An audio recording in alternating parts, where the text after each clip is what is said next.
Thank you very much for inviting me for this 11 Management Conclave. And the theme for this is learner-centric management education. I think this is a very apt theme that has been chosen by the conference organizers. And we are in the plenary session of engagement and learning methods. I thought I would quickly tell you about what is it that we are doing as an institution in order to enhance the engagement of the students and also, thereby the learning outcomes that are happening. Just when I was preparing my slides, I got one very interesting quote by Aristotle.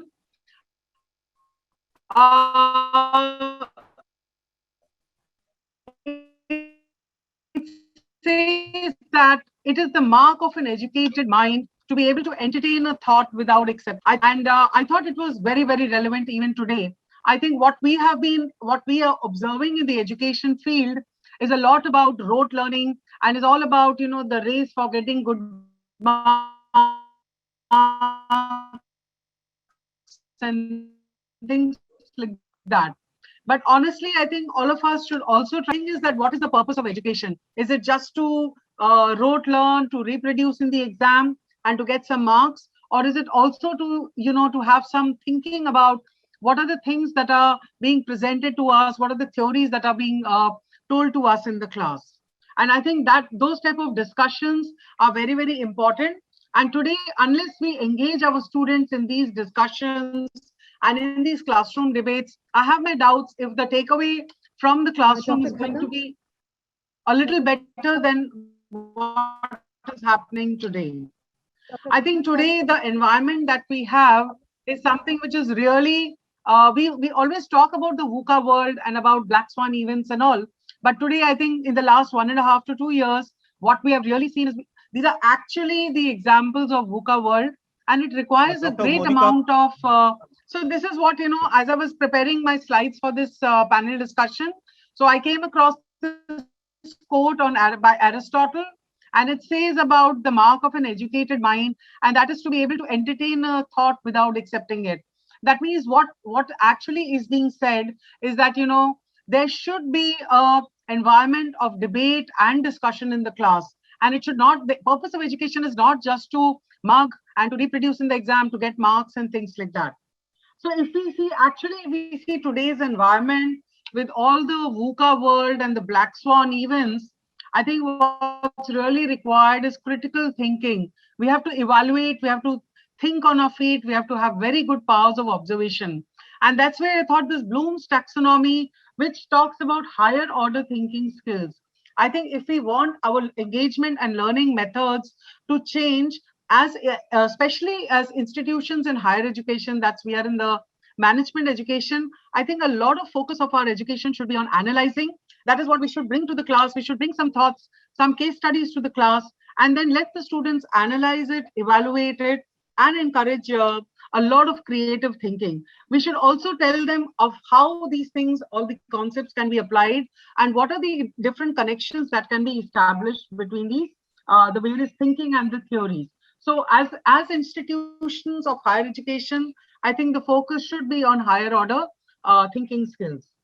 As an institution, what we are trying to do, we have various pedagogical tools. All of us are, engaging in all of these pedagogical tools, whether it is the chalk and talk, whether it is our case studies, and the various conferences that we conduct, where not only the faculty but the students also take part and also help us to organize them. Then we have the various experiential learning platforms where actually the students can engage themselves, and a lot of self-learning and peer learning would happen. We also engage in field visits where students go and see real life what's happening in the marketplace. Then we have individual and team assignments. We give an opportunity to our students for international immersions, which enhances their power of cognitive flexibility. Then we have, and of course, the live industry projects. I think of all these today, considering this generation, I think what's very important are all these experiential learning platforms where a lot of learning could happen by the students. So if, again, when I was just preparing for this, I went through the various theories that are there of what is the importance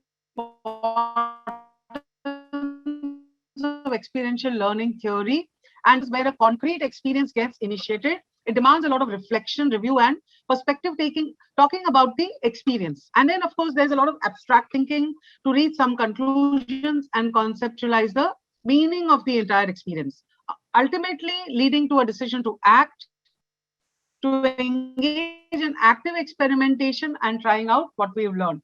I think this is what we should encourage our students to do, because they are all young adults, they are in the higher education system, and at our institutions, we are preparing them for a life and career ahead to deal with all sorts of abstract and undefined situations. So this is what we should be helping our students to do. So experiential learning is something which will help them to learn life in general, how to solve problems, take decisions, and meet the various challenges head on. And learning will occur at any stage, in our life.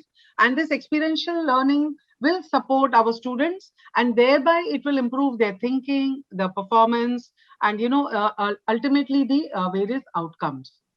So what we have done at our institute is to create around 28 student-driven committees and clubs. And this is a way of engaging our entire student body. So our committees are divided into 4 categories. And one is the core committees that we have. We have subject and area-specific committees. We have committees that are focused towards professional growth of the students. And then we have committees that are focused on their cultural development. And these are completely driven and organized by the students, and we have faculty mentors for every such committee. Now this really helps the students to work in teams, and we give them budgets, and if they need more budgets, we also encourage them to go out to get sponsorships and so on.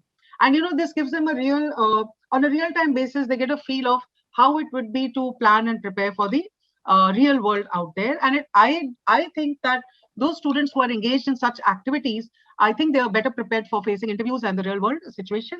And the overall personality development also takes place. So these are the committees you can see. So the core committees are our admissions committee, alumni committee, guest lecture committees, placement committee, PR and branding. We fully engage our students in conducting our PR and branding initiatives of the institute. And then, of course, we have the student council. Now, subject-specific committees are all our Enactus, CIIYI, Humanist, that's the HR initiative, interface committees for marketing, Pathfinder is for resell, Quantinuum, we have created a Quantinuum where, there's a lot of, the committee basically focuses on statistics and analytics. And because these are some things, when you actually work on real life problems, I think that's where they appreciate all these things. And then, of course, we have the retail lab. Then we have professional growth committees like consultancy clubs, international society, business society, and we also have the Toastmaster Club. So, the students who are interested in these activities, they engage with ISKCON and various other spiritual and cultural organizations, and we have them all coming on campus and talking to our students. We also have a read club now, where, there's book reading that's happening. So this is also a way in which the students could learn. We have Simsa Studios, movies, and Women Development Cell, and so on.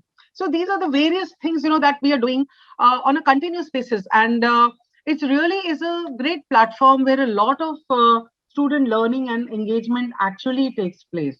So, when they organize things, when they work in teams, I mean, there's so much of peer learning, and there's a lot of creativity and innovation that happens during this time. So all these various committees and clubs, just to show you, especially, if you see the retail lab, they also have something called as the National Retail Summit, where they actually create stalls and they sell local products and things like that. So this is how we try to engage our students, and we call women on campus, who are well-established women and things like that. So what are the benefits? According to me, the benefits is a huge amount of student engagement that takes place. There's a lot of managerial learning that happens. It's an opportunity to work in teams. They have budgets and they make their plans. There's a lot of conflict management that gets resolved.